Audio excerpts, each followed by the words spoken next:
네, 저희 첫 번째 주제인 지난주 자산시장에서는 무슨 일을 한번 시작해 보겠습니다.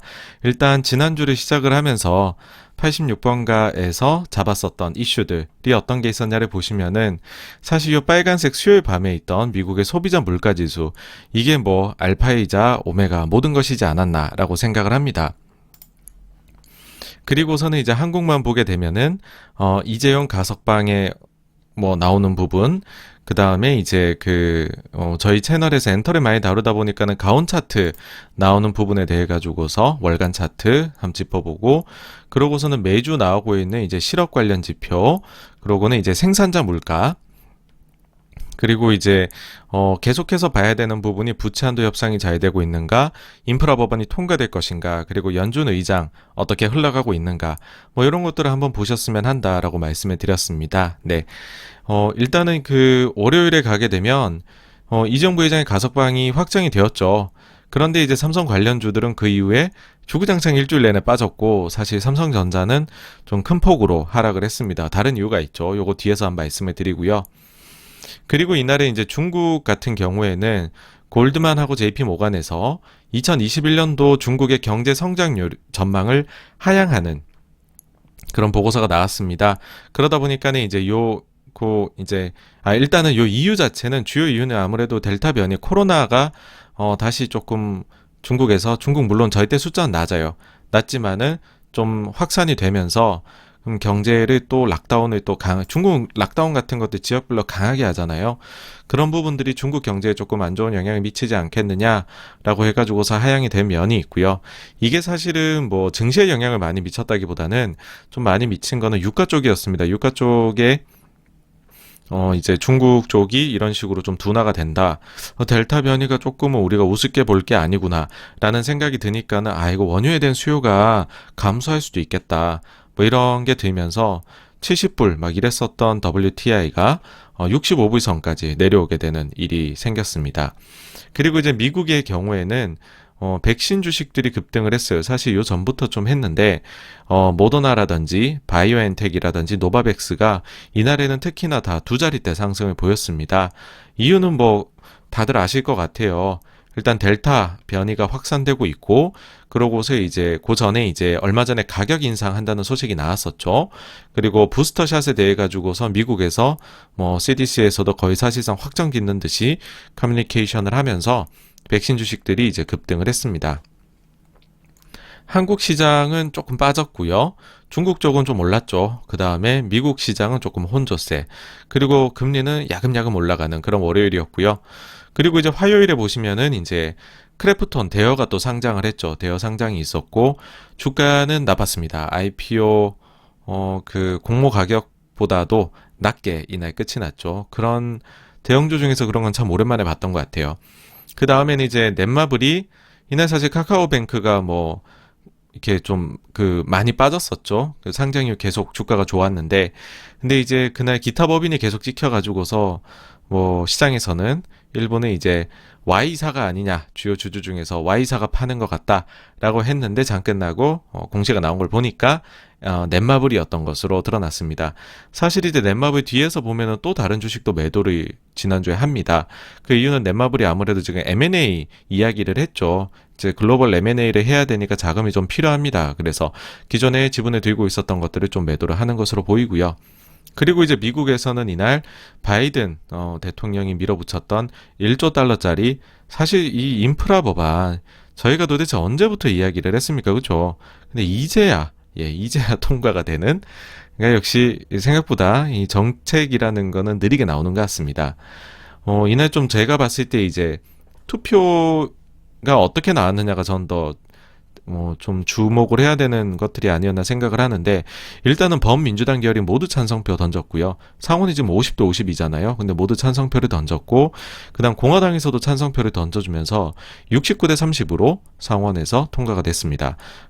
공화당 쪽에서 사실상의 리더 중에 하나라고 할 수 있는 미치 매코넬이 이제 찬성을 했다는 점이 좀 특이점이었고요. 근데 생각을 해보시면은 저희가 바이든이 처음에 인프라, 그 다음에 패밀리 플랜, 그러니까 잡스 플랜이고 패밀리 플랜 해가지고서 둘이 합쳐갖고 거의 한 4조 달러를 얘기를 했었어요.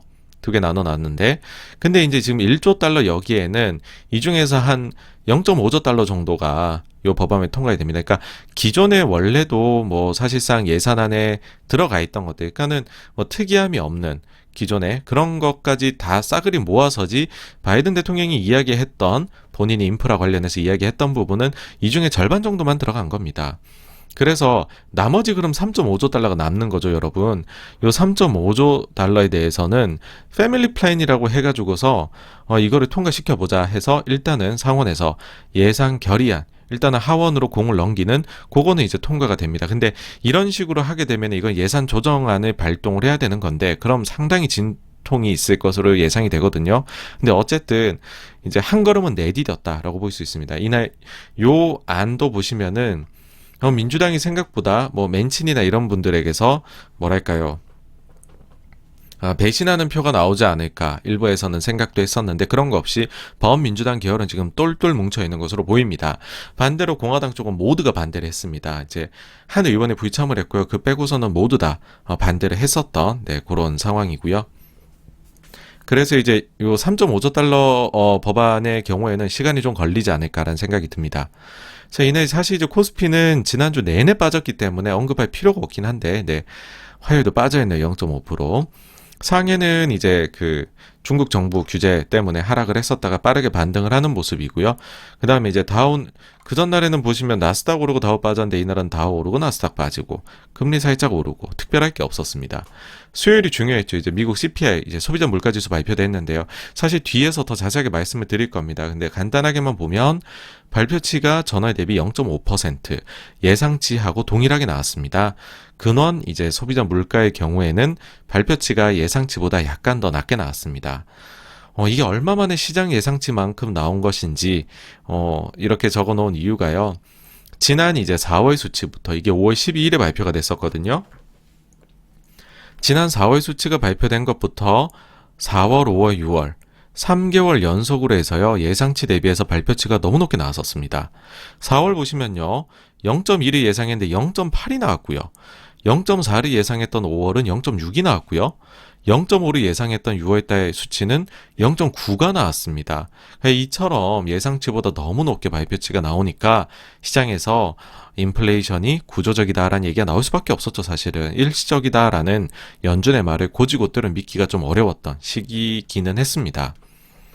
근데 특히나 이제 소비자 물가는 이렇게 나왔는데 근원 소비자 물가는 예상치보다도 더 낮게 나왔던 시장이 좋아할 만한 것이었죠. 그래서 일단 이 부분을 짧게 말씀드리자면 일단 시장의 예상치 수준으로 나왔다는 점에서 긍정적으로 받아들였다. 그리고 뒤에서 자세히 보겠지만 저희가 얘기했던 이례적인 측면들 그런 것들 중에 다수가 해소되는 모습이 나왔다라는 거 이것도 긍정적이었고요. 그 다음에는 이제 원유 시장인데요. 바이든 대통령이 오펙 플러스의 감산 철회를 촉구하는 뉴스가 이날 이제 나오기 시작을 했습니다. CNBC에서 제일 처음에 나왔고요. 요거를 이제 이어받아가지고서 다른 데에서 속속 기사들을 써 내려갔습니다. 뭐 일각에서는 사실 이제 절대 수치로 보면 여전히 높아요. 전월 대비 0.5라는 거니까 연율화를 해버리면 이게 뭐 6%가 나오는 거잖아요. 근데 이제 그러다 보니까 바이든 대통령이 물가가 너무 높은 거에 대해 가지고서 뭔가 시장이나 아니면 국민들이 우려할 수 있잖아요. 그래서 이날 뭔가 액션을 취하는 그쵸 뭐 물가 그러면은 사실 물가에서 에너지가 차지하는 비중이 그렇게 높지는 않습니다. 오히려 이제 주거비가 훨씬 높죠. 그럼에도 불구하고 사람들이 뭔가 물가 생각하면 에너지 생각할 수 있으니까는 에너지 쪽 대표적인 곳 기름 시장 거기 오펙 플러스 여기에 대해 가지고서 생산을 좀 늘려라 가격 안정화를 시켜라 이런 액션을 아주 좀 저도 똑같이 생각합니다. 정치적으로 이날에 이런 발표를 했던 것이 이런 뉴스를 흘린 것이 아닌가 생각을 하고요. 보시면은 이제 백악관에서 오펙에다가 이제 원유 생산량을 늘려라라는 얘기를 했다는 것이고 그 다음에 이제 지금 이렇게 그 감산을 줄여나가는 거잖아요. 마치 QE를 테이퍼링 하듯이 그런 게 지금 이제 속 시원하게 안 되고 있다는 거죠. 충분치가 않다. 그래서 지금같이 글로벌 경제가 회복하고 있는 이 중요한 시점에서는 좀 더 생산을 빠르게 늘려라 라는 이야기를 했다는 거죠. 사실 미국이 보시면은요, 개솔린 가격이 3달러를 넘어가게 되면은 뭔가 미국 관료나 정치 쪽에서 이야기가 나옵니다. 이게 꽤나 중요하게 받아들여지나 봐요. 근데 지금 이제 3.186달러까지 올라와 있다. 그러니까는 뭐 사실 충분히 말이 나올 만 했었던 시기가 아닌가 생각을 합니다. 근데 이것보다 우리에겐 더 중요했던 게 있었죠. 뭐냐면은 이날 이제 보고서가 하나 나왔죠. 모건 스탠리에서 반도체 주식, 저희 지금 오늘 썸네일이기도 한데 반도체 주식을 다운그레이드하는 보고서가 나온 것. 네, 이 부분은 뒤에서 한국만 유독 왜 여기에서 자세히 다뤄보도록 하겠습니다. 어쨌든 한국 이날 또 빠졌고요. 상해 조감은 뭐 조금 올랐고 다우는 좀 오르고 나스닥은 약간 빠지는. 네, 금리는 약간 보아. 사실 금리 쪽은 뒤에 좀 더 말씀드릴게요. 그리고 이제 12일 목요일에는요. 한국은 이제 넷마블이 지금 대규모 M&A 지금 이야기를 했잖아요. 그러면서 카카오뱅크 주식을 매도를 했는데 이날은 이제 카카오뱅크가 아니죠. 제가 잘못 적었네요. 카카오 게임즈 블록딜 매도를 했습니다. 그래서 자금을 또 마련을 했고요. 그리고 미국 보시면은 이제 생산자 물가가 나왔는데 예상을 뛰어넘는 상승이 나왔습니다. 전날 CPI는 분위기 좋았는데 이날 PPI는 분위기가 좀 나빴죠. 예상치가 0.6이었는데 발표치가 1%, 전월 대비해서 이 정도 숫자 차이 나면 정말 크게 나는 거거든요. 그래서 일부에서는 아직까지 물가 우리가 조심해야 돼 이런 말씀들 많이 하시거든요. 왜 그러냐면은 생산자들의 물가가 높아졌다는 거는 당연히 이게 소비자 물가로도 이어질 것이다라고 생각을 하기 때문이죠. 근데 미국의 경우에는 저는 이게 그렇게까지 관련성이 있다고 보여지지가 않더라고요. 일단은 미국에는 너무 많은 업자들이 수출을 해요. 그래서 미국은 필요한 물건들이 자체적으로 생산에 쓸 수가 없기 때문에 물량이 턱없이 딸리죠. 소비가 워낙 많으니까. 그러니까 수입을 많이 해서 쓰는 경제이고, 그러면은 미국이라는 나라에 수출을 하는 그런 한국이나 중국, 일본 같은 국가들의 경우에는 엄청난 가격 경쟁을 미국 소비자의 마음을 사로잡기 위해 할 수밖에 없거든요. 그래서 생산자 물가라는 것 자체가 미국에 한해서는 소비자 물가로 이어지는데 뭔가 이제 조금 문제가 있는, 예. 그러니까 그래가지고서 이제 이 경로가 좀 제가 볼 때는 완전하지가 않다. 그래서 미국에서 생산자 물가를 저희가 물가 예상 아니면 뭐 걱정을 할 때 너무 보실 필요는 없다고 생각합니다. 그리고 이날 이제 신규 실업수당 청구 건수 나왔는데요. 계속되는 호조세를 보이고 있습니다. 예상치 발표치 똑같죠. 37만 5천 건 나왔는데 어쨌든 40만 이어로 나오면 좋은 거거든요. 특히나 이제 지난주에도 좋았었던 연속 실업수당 신청 건수도 계속 좋았습니다.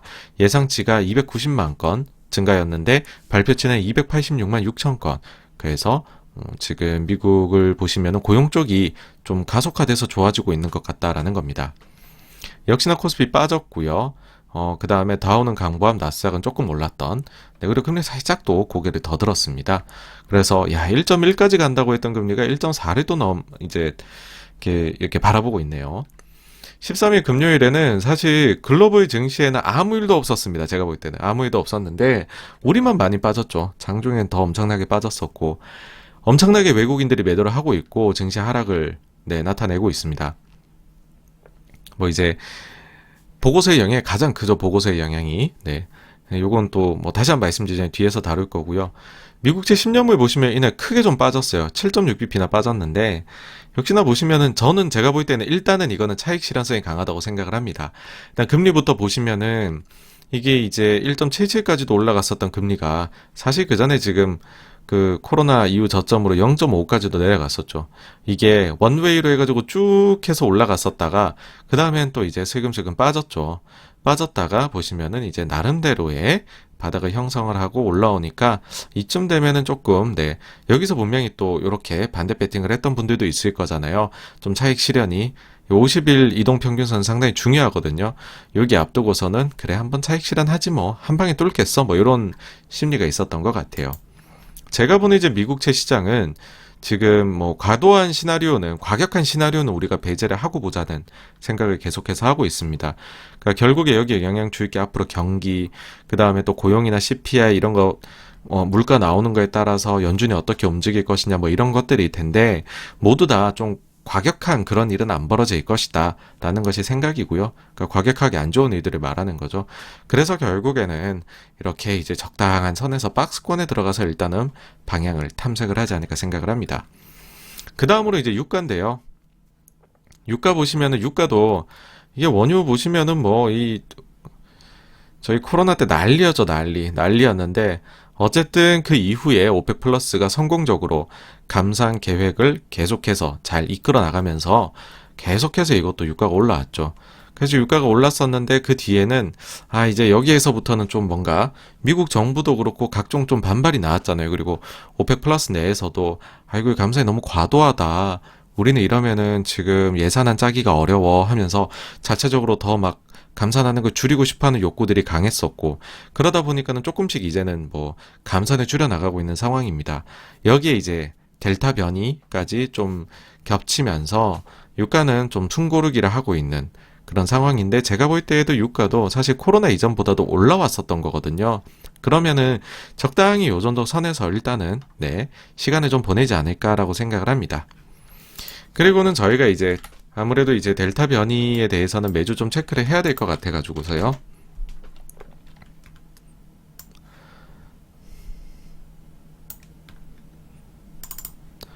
한번 이제 자료를 보시면은요.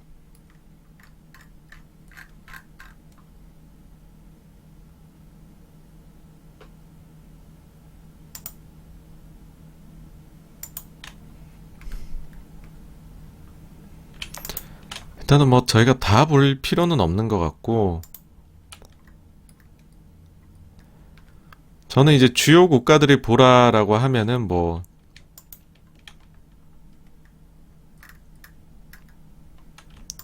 일단 요 정도를 보거든요. 일단 미국의 경우에는 뭐 저희가 안 볼 수가 없죠. 미국 보시면은 확진자가 최근에 계속해서 이제 증가세를 보이고 있습니다.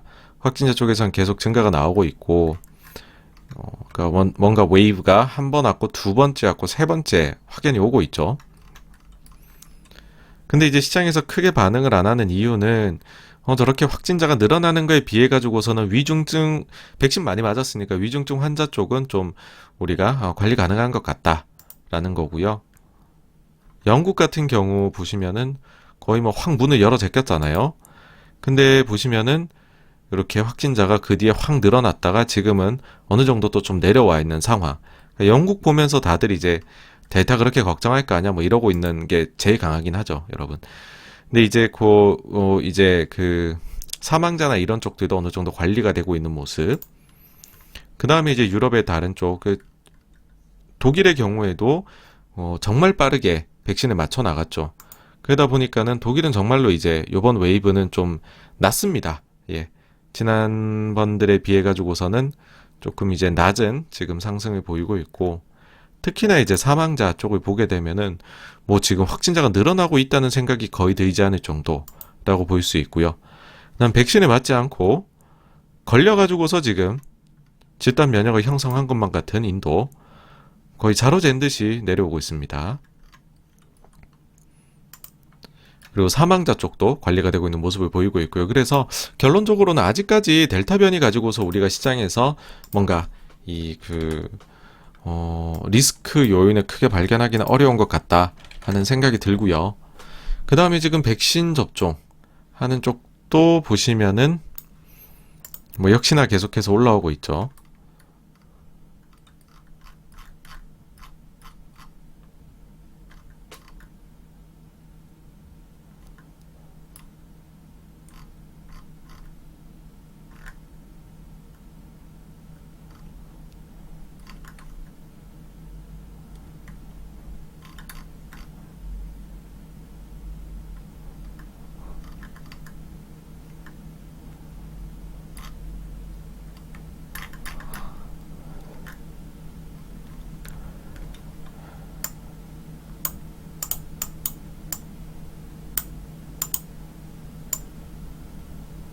그래서 이제 백신 접종 쪽 보시면은 뭐 최근에 이제 델타가 나오면서 사실 그 백신 맞는 델타가 나오기 전만 해도 사실 백신을 맞아 나가는 속도가 좀 느려졌었죠. 근데 델타 변이가 나오게 되면서 빠르게 이제 그 백신을 맞지 않았었던 분들까지도 백신을 맞아 나가고 있는 상황입니다. 그래서 요 기울기들이 보시면 조금 이제 그 빠르게 올라왔다가 그 다음에 꺾이는 모습을 보였었는데, 근데 거기서 이제 심지어 이제 가장 백신 선진국 중에 맞기 싫어하는 미국조차도 최근에 보시면 그래프가 조금 올라가고 있는, 뭐 프랑스라든지 독일이라든지 영국 이런 지금 백신을 잘 맞고 있는 나라들은 말할 것도 없고요.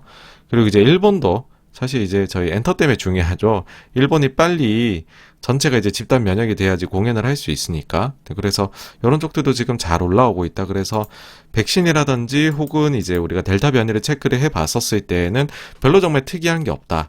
예, 그렇게 생각을 합니다. 총평은 별로 드릴 말씀이 없어요.